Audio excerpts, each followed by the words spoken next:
Can someone please help me show this to the Americans? I have been trying to get this message across to them, but TikTok is not being very helpful. So click the buttons, do the stuff, please. A lot of you have been asking if there was any country in the recent history that has successfully fought off early stages of fascism. India has. And the reason you're not hearing about it as much on this app is because there are not that many Indians on this app, because India banned TikTok right after we fought off early stages of fascism. I'm not in India, that's why I'm posting right now, but I am Indian. So those of you who've been going through the stages of genocide, what stage are we on? India made it to step 7. And we managed to table it over there. It's been 5 years since. We have not moved. We haven't moved back either. So it's not entirely resolved, but it's been indefinitely tabled over there. So let me tell you, in 2019 to 2020, there were historic protests, made the news worldwide. We broke world records with how much and the kind of protests we did in India for this, because Modi's government introduced a bill called CAA and NRC, if you want to look them up, and they're very similar to what Trump is currently trying to do with the deportations of undocumented people, immigrants, and trying to take away birthright citizenship. India's was similar and simultaneously worse, because in India's case, Modi, those two bills essentially would make it such, it would make a couple of million people stateless, with nowhere to go, because their parents and their grandparents and their great-grandparents are all Indian. These are people whose roots tie back to India before India was a liberated country that Modi's trying to make stateless.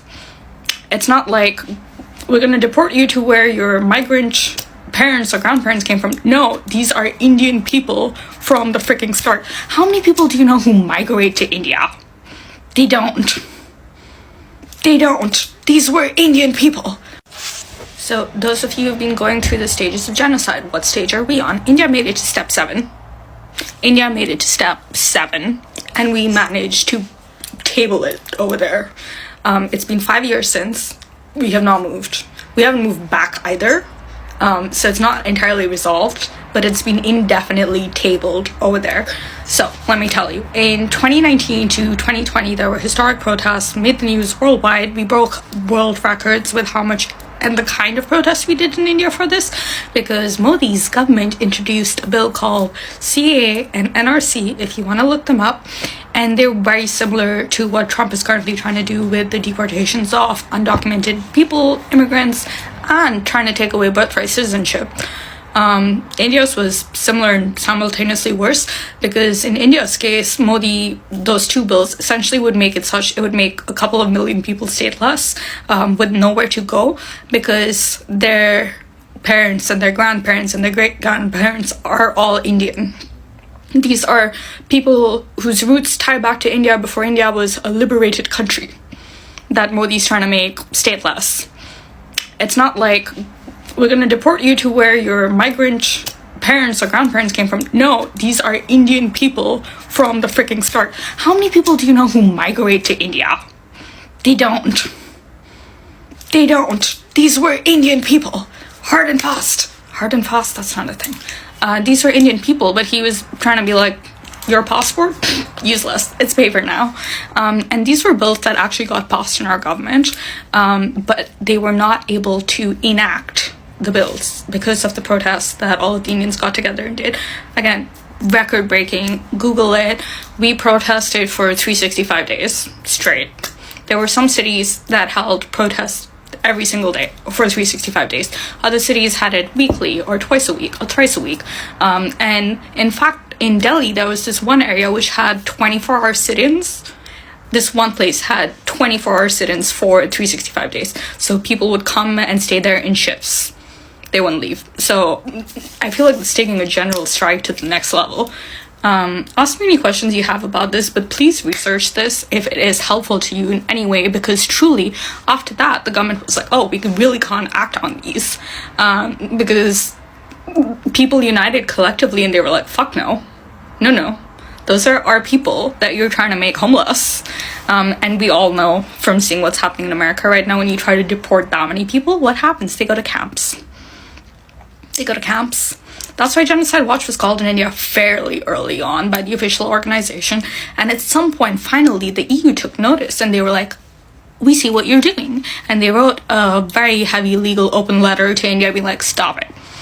We know where this goes. Stop it. Of course, India was trying to hide their face and be like, we're fine. But the Indians were very happy because we were like, finally, we need outside intervention to make this maniac stop. Unfortunately, COVID came onto the scene then. Unfortunately, because that's how the protests finally stopped, which lasted over a year. It was because of COVID, not because we were done protesting. But obviously we didn't want to spread COVID. But after that, the government learned that if they try to enact the laws that would make these people stateless and go into camps, the whole country will rise up and be like, you can't do that. So since then, we have been tabled at step 7. It's been 5 years now. We haven't moved up, which good enough at this point, given the state of the world. And Trump, Modi, they're like this. They're like BFFs. They both have the same idols. And yes, I'm referring to the mustache man. Modi also looks at him like a fucking guidebook. It is terrifying and disturbing. And Modi and Trump have their own love story. You should look up pictures of them. I haven't seen Trump give Melania that much love and affection. No, seriously, look them up. They're jarring. Or maybe they'll give you a laugh if you need one. Happy to answer any questions. Please get this out to the Americans so that they can research this if it helps them in any way. There were so many different protest tactics and everything else. Like, I just need to let people know. That's all. Hey, America, Germany calling. So I had a look on everything what is happening in the US since the orange man is on power again. And I don't blame you, because we had 1933, and it seems like Germans didn't learn out of this as well. So, but we have a chance to still fight this, and you are in the middle of this shit. I don't know if you know this, but not many countries left who partnered with the US, and the critics are getting louder and louder. So I'm not sure, but I really think that the good Americans have to stand up now. The goat rodeo that is happening in the Oval Office right now is deliberately designed to put us on the back foot and distract us so that we show up to 2028 unprepared. Keep your eyes on the prize. We need to pick a candidate now and plaster them all over every news station, just like he's doing, so he doesn't stay ahead of us. We need to unite and mobilize, whether you're left, center, or maybe you're conservative and you're sick of his shit too. We need to change our messaging, be more welcoming, and get prepared, because that is the only way we will win. This is my message to all Americans, everybody that lives in the UK or any other former colonist country. Wherever these countries are heading, you do not want to be a part of. These countries were built on demonic, criminal, traumatic, and let me say that word again, demonic things. And the chickens are coming home to roost. It's not going to happen. It's already happening. These countries are going to burn. They're going to flood. They're going to implode on themselves. They're going to blow away. The chickens are coming home to roost. You don't want to be a part of this. Do your research. Understand what's going on. If your local media is not bringing you the information of what really is going on in these countries, do your research. You do not want to be a part of where these countries are heading. Nothing that starts bad can end good. That's what's happening. The universe has its own justice system, and justice is coming for these countries. Your only job now is to find an action plan to get out. There are countries, for example, like Ghana, that are accepting Pan-Africans for full citizenship, no strings attached. Find an action plan to leave. You do not want to be there when what's going to go down starts to happen. It already started. Don't come in my comments and say, I can't do this, this is impossible, I have commitments, I have house, work, job, children. If I can do it, I've moved 2 countries as a single parent with 2 children, 2 continents, sorry. I've moved 2 continents on my own with 2 children. If I can do it, anybody can do it. I said what I said, take heed. You do not want to be a part of these countries when the shit hits the fan. You don't. You feel it. When you wake up in the morning, you feel the energy of death. You feel your energy being sucked out of you in these countries. They were built on demonic, horrible things. And I know since I was a child, nothing that starts bad can ever end good.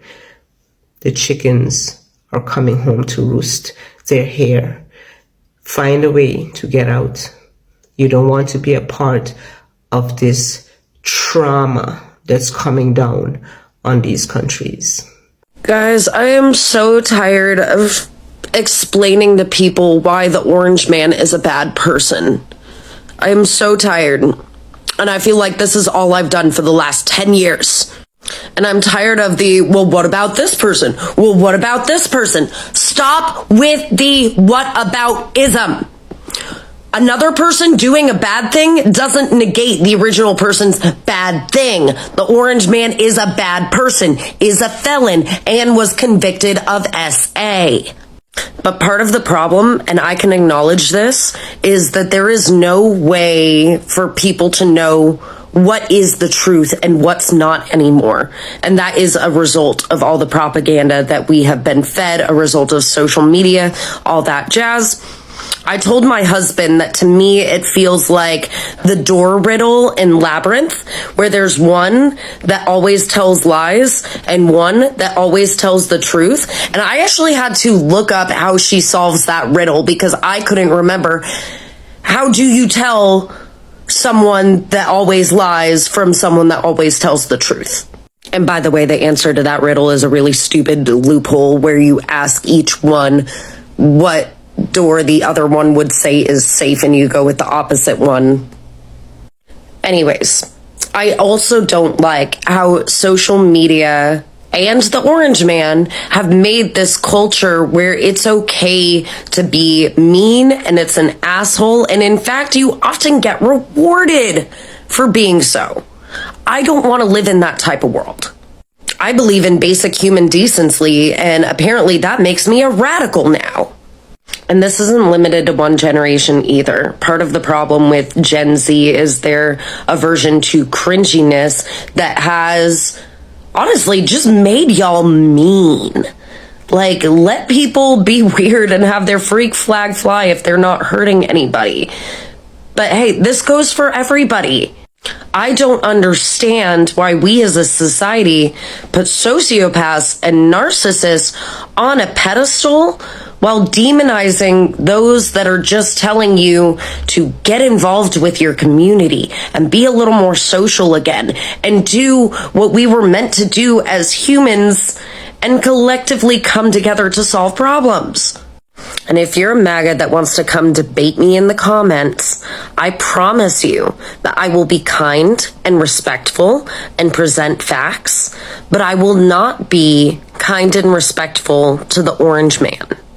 And if you can't get into a debate without name calling, you've lost the argument, sweetie. You've lost. This is my message to Americans, and I say this because I used to live there and I still have family there. Okay, so I say this with my full chest. And first of all, I want to say I love you guys. I care about you. That's why I'm making this message. First thing you should know is that you guys have had a massive hit to your reputation. And I don't say that lightly. I may be smiling, but it's not a good thing. Imagine it this way. You went from being the golden child, you know, the successful one with the doctorate and the, you know, great career, to the junkie sibling who keeps wanting to borrow the car, steals your money, and ruins Thanksgiving. So in situations like that, family members, you know, react in all kinds of ways, you know. Some of them are really concerned and worried about you. Some of them are frustrated and angry with you. Some of them are making fun of you. And most of us are avoiding you. And in fact, many of us cycle through all of those. The thing about a sibling like that is it affects all of your relationships in a very detrimental way. So let me explain. First, because trust is shattered, you don't get included in anything. Nobody tells you any secrets, nobody shares anything about themselves, and you get kind of left out in the cold, and that makes you very vulnerable. Also, siblings like that tend to be drama queens. And the more you see the temper tantrums and the drama and all that sort of stuff, the rest of us just get kind of numb to it. We've also learned that we can't count on you. So if we need you to show up for something, we're not going to ask you to show up. We're just not going to. We've got other friends. So look, I'm just going to end this message with, if you're looking for an emotional support Canadian, here I am. So hit me up. Let's be friends. I also do live, so you can ask questions over there. Because one thing I've learned is that you guys don't seem to know about yourself as much as the rest of us seem to know about. We seem to know more about you than you guys do, so which is weird. Anyway, listen, I'm rooting for you. I care about you. I'm worried about you. You guys are headed for a serious recession, if nothing else. But some other stuff that seems to be coming. I'm worried. I'm worried about you. Hey everyone, Miss Positivity Canada here, aka Jill. And I hope I'm not too late to this trend, but I do have a message for Americans. First of all, as Canadians, we don't hate Americans. You've always been welcomed here. You will always be welcome here. But we're sad. We're sad that your country as a whole doesn't feel the same way. I'm particularly sad when I hear the stories like a car with a Canadian license plate on it, parked in an American parking lot, is covered in graffiti when the people come to collect their car. I am shocked when I hear the story of a golf cart that was decorated in Canadian flags for a day of fun, and a big truck pulls over only to scream profanities at these ladies, and they're told to go the you-know-what back to Canada. I'm shocked that our aging snowbirds would be treated as such when we've supported your economy. We don't take advantage of it. They've come to enjoy your country because you've been so lovely. I am shocked when I hear our friends say that their Alaskan cruise has been canceled